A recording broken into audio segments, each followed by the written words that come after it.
Nunca fuiste al cine. We'll make out some other kind of way, you know? There's one thing I want you to do for me. What? Come here. What? Win. Win. What are we waiting for? Take it! Búscanos en Spotify como Nunca fuiste al cine.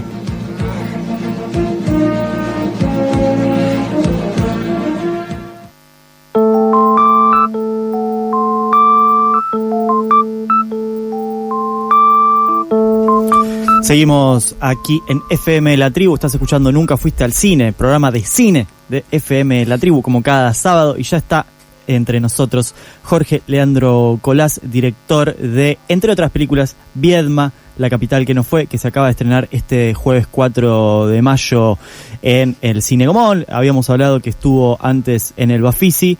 Hasta el 10 de mayo, hasta el miércoles que viene, tiene 3 funciones diarias, 12:45, 16:30 y 20:15 en el Cine Gomón, ahí en Congreso. Está también en los espacios Inca de General Pico, de Villa Regina y de San Martín de los Andes, ahí más al sur todavía. Sí. Bienvenido, Jorge. Bienvenido. ¿Qué tal? ¿Cómo están? Gracias por la invitación. Bueno, y también dentro del marco del Bafisi, presentando Los médicos de Nietzsche. Primero que nada, voy a romper el hielo por aquí. Aunque me imagino, quisiera saberlo y que nuestras radio participantes y oyentes conozcan, ¿qué te llevó a hacer una película sobre Viedma, sobre la mudanza de la capital fallida a Viedma? Sí, yo soy de Viedma. Bien. Nací en Viedma. Vivo desde chico en Buenos Aires, vivo hace muchos años en Buenos Aires, pero siempre tuve a mi padre, parte de mi familia en Viedma, entonces como que voy y vengo todo el tiempo. Uh-huh. Y un poco el tema del traslado de la capital siempre estaba dando vueltas en mi cabeza. Claro. Yo vengo haciendo documentales hace más de 10 años, y medio que cada vez que yo digo o decía que soy de Viedma, todo el mundo de mi edad o mayor me decía, claro, de la capital de Alfonsín, la capital que no fue. Y en un momento dije, alguien va a terminar haciendo ese documental claro. Y yo me voy a querer matar si no lo hago yo, porque tenía como muchos contactos de mucha gente de primera mano, ¿no? Uh-huh. Quien descubrió la noticia, muchos eran familiares, vecinos, conocidos. Así que dije, bueno, hay que encarar este proyecto y contar cronológicamente y ordenadamente todo lo que fueron esos 2 o 3 años que sacudieron a Viedma, Patagones y toda la región, y que podrían también haber cambiado un poco el mapa geopolítico de Argentina. Sí, también hay algo para quienes todavía no vieron la película y que les invitamos para que lo hagan también, en el que además, esto lo digo y ustedes me corregirán también, ¿no? Pero hay mucho humor en la película. Es una película que porque podría haber sido, y no fue, algo que se convierte en algo meramente informativo o tedioso. Esa película tiene mucha dinámica, tiene personajes, digamos, que hacen que además la historia, que por sí es súper atractiva y que para nuestra generación, quizás de trentilargos, cuarentis, es algo que éramos muy chicos o casi que no, te contaron que ocurrió, pero no sabés qué pasó. Y podía haber sido también algo más tedioso, y hay una búsqueda, ¿no? Me imagino, en cómo contar esa historia para que sea así. Sí, buscábamos que la película tenga esta impronta narrativa, ¿no? Como sabíamos que esta película tenía que contar ese cuentito, ¿no? Mis películas anteriores son más observacionales, más de atmósfera, como otra cosa. Y acá, como que lo que nos propusimos fue contar el cuentito, contarle a la gente de Viedma y a la gente ajena a Viedma, y que puedan entender claramente cómo fueron esos años, y buscábamos un equilibrio, como que la película entra en un código que tiene que ver un poco con la nostalgia, con los recuerdos, con esta frustración de algo que no fue, pero también había personajes maravillosos que nos aportaban como un nivel de humor que estaba bueno incorporarlo, ¿no? Gente que se reía un poco de ellos mismos, que viendo hoy por ahí ciertos materiales de archivo también nos pueden causar gracia. No sé, venía Canal 11 de Buenos Aires y ponía una señora en una terraza que casi se vuela con el viento, entonces nos parecía que también eso generaba humor, y también hablaba un poco del registro y del recorte que tenían los medios porteños sobre lo que pasaba en Viedma, ¿no? Fuerte presencia del viento, ¿no? En el documental. ¿Querés decir, No, quería, justo Blas pensaba, porque acá comentaba sobre el material de archivo. Hace algunos programas atrás hablamos sobre documentales que se basaban muchísimo en material de archivo. No es el caso de Viedma, me parece. Digo, tiene archivo, pero también tiene mucho de laburo con entrevistas. ¿Cómo fue la búsqueda del material de archivo? Digo, ¿encontraron mucho? ¿Qué onda los canales locales con el material de archivo? Sí, la búsqueda de material de archivo siempre es ardua, siempre es dificultosa. En Argentina no tenemos ni una cinemateca nacional, ni los archivos del todo concentrados, siempre es bastante difícil. Trabajamos con una productora de archivo especializada en cine documental, y a partir de ahí un poco la búsqueda se orientó en dos caminos. Por un lado, lo que es más el relato oficial, que era Canal 7, lo que era en aquel entonces ATC, transmitiendo en vivo desde Viedma las transmisiones o los discursos de Alfonsín, el debate en la Cámara de Diputados o senadores. Qué personajes que aparecen ahí, ¿no? Muy jóvenes, pero que estuvieron, algunos están, otros ya no están de ninguna manera. Tal vez más lúcidos de cómo los recordáramos. Seguramente. Ahí nos fuimos encontrando en todo ese tiempo con sorpresas, ¿no? En esas búsquedas aparecía esto, el debate en la Cámara, spots promocionales que creo que son inéditos, que desde el 80 y pico estaban guardados y que nunca habían aparecido, promocionando y fomentando el traslado y que la gente podía viajar a Viedma a trabajar porque iba a haber mucho trabajo y todo eso. Y después un segundo eje de búsqueda tuvo que ver más que nada con el canal local, ¿no? Como que en esos años, en los 80, había un canal en Viedma, que era el Canal 2, en donde más que nada encontramos todo un material de un periodista que se llamaba Galo Martínez, que es un poco el cronista que va más desde el llano contando un poco cómo Viedma y Patagones vivía toda esta situación, y que entrevistaba a vecinos, vecinas, estudiantes, comerciantes, mostraba un poco las expectativas y más sobre el final también un poco la frustración de todo lo que fue, pero nos gustaba esta idea de contar desde su propia comunidad cómo había sido este terremoto casi que fue el traslado.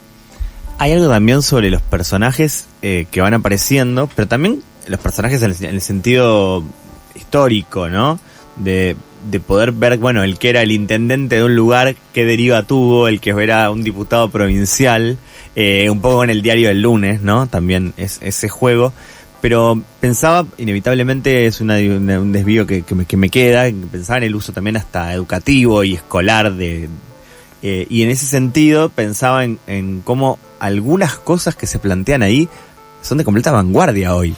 De hecho, me sorprendió y me pareció súper interesante, y también les recomiendo por eso que lo vean a quienes les gusten este tipo de debates, ¿no? El trabajo del estudio, que no sé cómo habrá sido el encontrar el estudio y que abran un poco que abran los archivos, ¿no? Lo que a veces pedimos para otros temas en este país, ¿no? Que abran los archivos, y es ver que estaban pensando realmente en una ciudad diagramada y de vanguardia, digamos, ¿no? Un poco de pensar en una capital de vanguardia, que hoy sería esa ciudad que aparece en la película, sería realmente una ciudad de vanguardia. Sí, tal cual, eso fue otra de las sorpresas que nos llevó la investigación. Como que hoy por hoy mucha gente piensa que el proyecto de traslado fue una idea de Alfonsín lanzada en un discurso, un poco como la estratosfera de Menem, claro. Como un sueño así delirante, y realmente nos fuimos encontrando con un montón de cosas. Estaba ENTECAP, que era el ente de traslado de la capital. Había un estudio de arquitectura trabajando en el diseño urbano de cómo iba a ser esta ciudad, 5 puentes que iban a unir a Viedma del lado de Río Negro con Carmen de Patagones del lado de Buenos Aires, el teleclima, la ciudad iba a tener como una red de calefacción central que iba a llegar a cada casa, a cada cuadra. Sí, y nos sorprendía y nos parecía alucinante también encontrar que todo eso estaba pensado.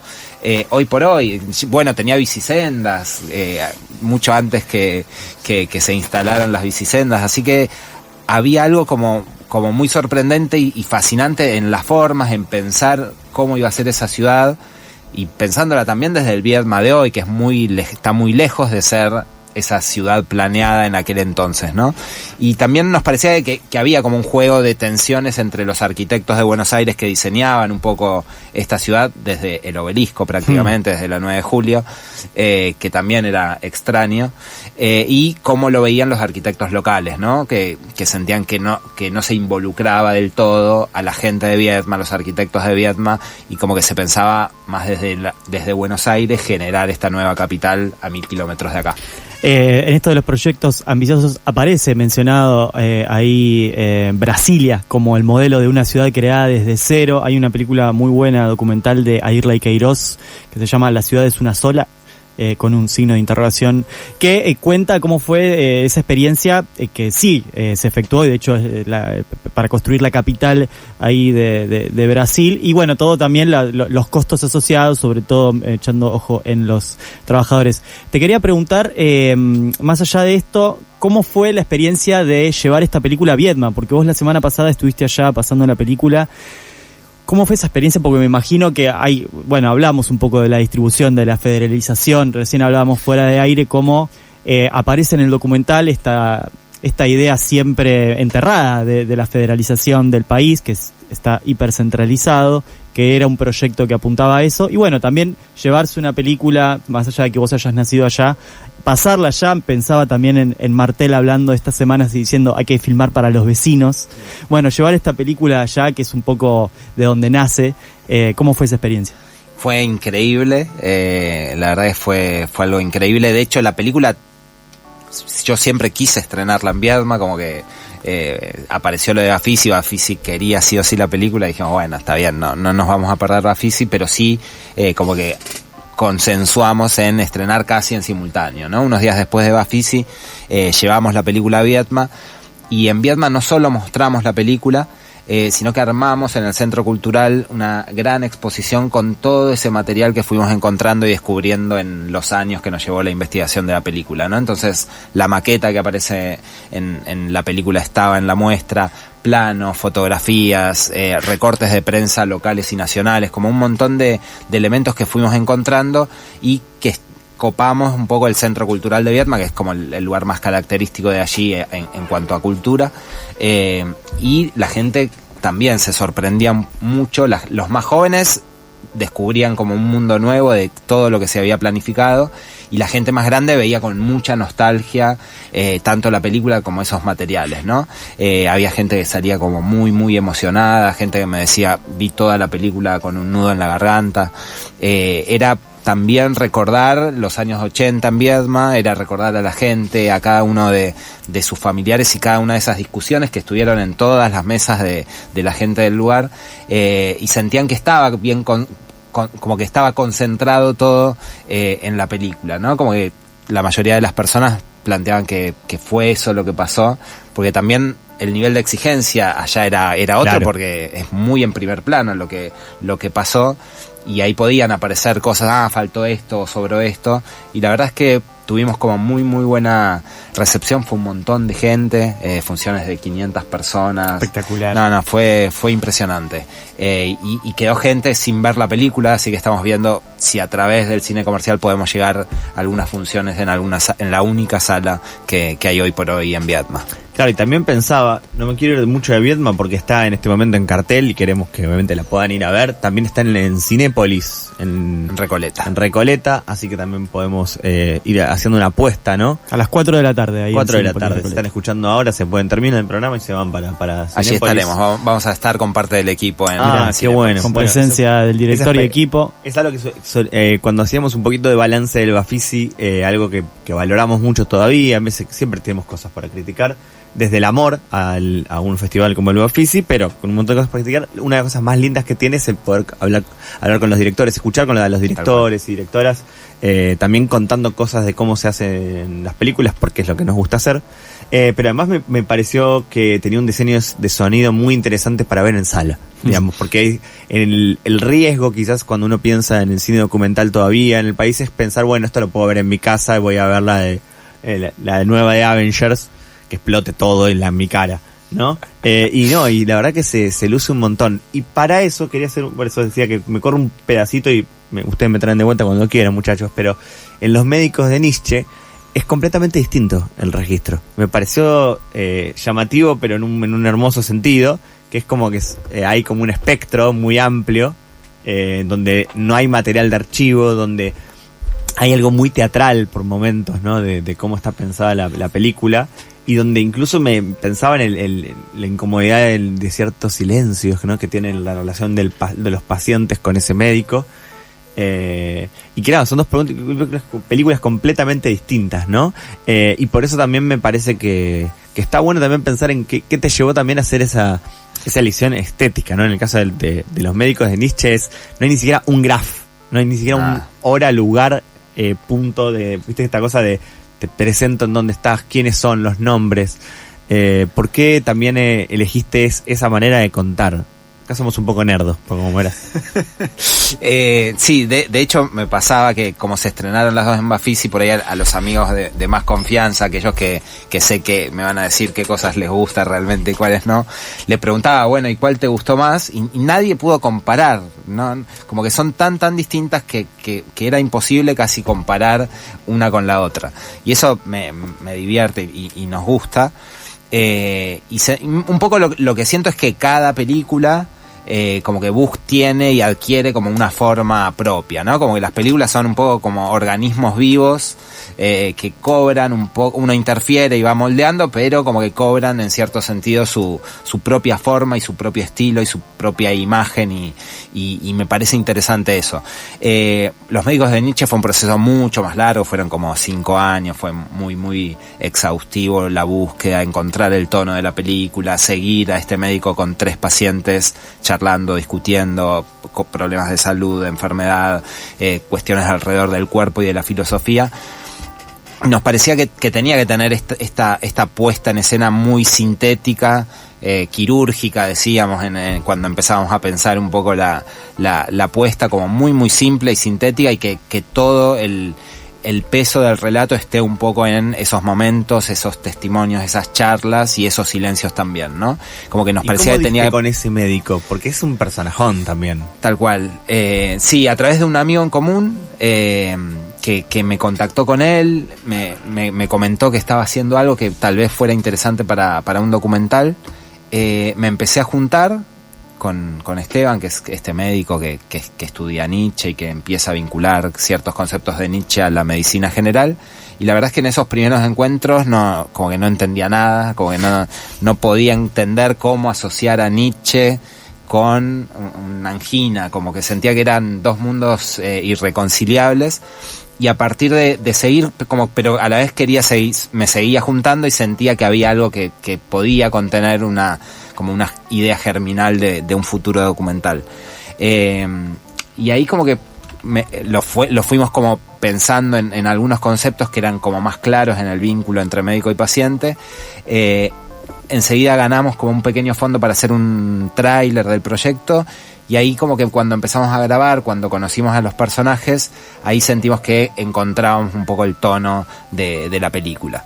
Hay algo, por las dudas, para quienes se están escuchando, está con nosotros Jorge Leandro Colás, director de Viedma, la capital que no fue, que está en este momento en cartelera, y de Los médicos de Nietzsche, que, y por las dudas te ponga paso en un compromiso, que se va a estrenar en agosto más o menos. Sí, más o menos en agosto. Okay, no tenemos fecha, pero va por ahí. Pueden ir viendo una y esperando para la otra si el tema les gusta más. ¿Rodri? No, me quedé un poco porque vos, Santi, habías planteado con Viedma que aparecía un poco humor. El humor estaba presente en algunos relatos o en algunas situaciones. Y un poco vinculando Viedma y Los médicos de Nietzsche, que son dos películas distintas, pero hay situaciones un poco humorísticas, entre muchas comillas, en Los médicos de Nietzsche, pero me da la impresión, también en Viedma, que no fueron buscadas deliberadamente, sino que sucedieron de algún modo. Sí, eso realmente pasó no sé, en la primera función de Los médicos de Nietzsche en la Lugones con sala llena. Era impresionante lo que la gente se reía. Nosotros suponíamos que con algunos de los pacientes se podían reír en algún momento, pero no el nivel de risas que hubo en esa función, ¿no? Ver también la película en salas y en una sala llena como que contagia y genera una cuestión muy fuerte ahí. Y medio que el humor como que se va filtrando. Mi primera película se llama Parador Retiro, es sobre un galpón que aloja 200 indigentes cada noche. Y también pasaba que la gente se reía mucho en las salas, y que era como que era impensado al comienzo, ¿no? Pero había una cuestión de lo cotidiano, del nivel de identificación también con los personajes, por más que estén en otro contexto, que hace que los espectadores puedan conectar también desde el humor, ¿no? Y en los medios de Nietzsche pasaba esto, que había momentos de humor, momentos de risa y de murmullo, y después también, por contraste, algunos momentos de un silencio como sepulcral y conexión pura con las problemáticas que estaba mostrando la película, ¿no? Jorge Leandro Colás, nos quedaríamos hablando mucho tiempo más, pero bueno, sigue FMI en la continuidad de la tribu en 3 minutos nomás. Hace 15 años más o menos que estás haciendo películas, tenés 7 películas. Me imagino que con ese promedio ya estás trabajando o pensando en lo que se viene. Hay una ficción en el medio, que es una película que seguramente se nos cruzó porque es Barrefondo, basado en el libro de Brusone, una película muy interesante. Nos encantaría que desarrollemos sobre la ficción y el documental, pero ¿hay proyectos en camino? Sí, estamos con un par de proyectos, más que nada documentales. Uno que tiene que ver con el caso Jorge Julio López, que seguramente va a ser lo próximo que se viene. Y después estoy haciendo un seguimiento por ejemplo, a un niño que hace boxeo, y la idea es seguirlo un poco durante 7 años, hasta el momento de su debut, una especie de Boyhood documental. Claro, te iba a decir que hay que trabajar mucho la paciencia. Tal cual, en ese caso. Cuando decías 5 años para los médicos de Nietzsche, yo pensaba, claro, los saltos que hay en los casos y demás, sí, digo, requieren mucha paciencia. Sí, es muy difícil para la manera en materia de producción que solemos tener en estos tiempos. Tal cual. Hay que tener mucha paciencia y capaz simultaneidad de proyectos, me imagino. Así que bueno, les invitamos a buscarlas en las redes, también están en Instagram como Viendo a la Capital que no fue, pueden ahí buscar funciones y demás. Muchas gracias por venir. Bueno, muchísimas gracias a ustedes, saludos. Esto fue todo por hoy, nos vamos escuchando a otro vietmense, Lisandro Aristimuño, con Es todo lo que tengo y es todo lo que hay, y nos encontramos el sábado que viene, @nuncafuistecine, ahí tienen todo lo que tienen que saber.